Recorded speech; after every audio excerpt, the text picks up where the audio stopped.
It was like in the late 1960s. I was the youngest of 6, and my grandfather owned pretty much about 2 acres right here behind us. James Griffin remembers a time before redevelopment swept his neighborhood. But like many cities in the 60s, Greensboro was expanding highways and roadways and cutting through neighborhoods in the process. Down on the corner was the house that we lived in. It was moved over here from a street called Dick Street. And my grandfather had a huge house, and they tore down his house and he had to move down the street. I was excited about the fact that, we were getting new friends, but and I look at the way my mother and them thought about it, I'm sure they thought about it completely different. And how do you think they thought about it? Well, I thought they thought that it was coming to an end, basically. Some people were kicked out of their homes.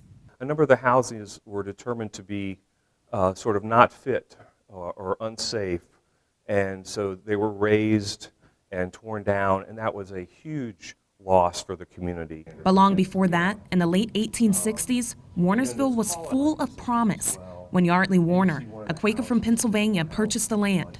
Who was determined to create a neighborhood, an environment where African Americans, formerly enslaved individuals, could live and also be educated. It went on to become Greensboro's first planned African American community and the city's first heritage community. It became an attraction for Black people. If you think about the great migration of African Americans from the South to the North, Greensboro was a place where a lot of them stopped to live.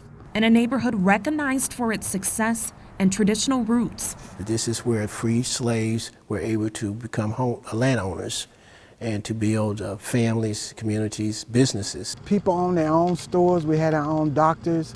People were just successful, They had businesses. Churches were great. They even had their own Black school, J.C. Price. Hundreds of kids used to walk from the school over to here, so every day, you had people coming back and forth. But during that redevelopment, the neighborhood lost that symbol of pride. And when that closed, that was also another very difficult time, I think, for the community, and that relates to issues of, integrating the schools and busing. That school is now today's Salvation Army, but Griffin says the heart of the community will always remain as it once was, like the recreation center where his mother was the assistant director for 20 years. So when residents were looking for something to do, they came to the Warnersville Community Center to fellowship and play games like basketball at a center in which residents say is pretty much all they had. And it's still going strong, and so are the bonds in Warnersville. You still know your neighbors, you know your neighbors on this street, you know your neighbors on the next street.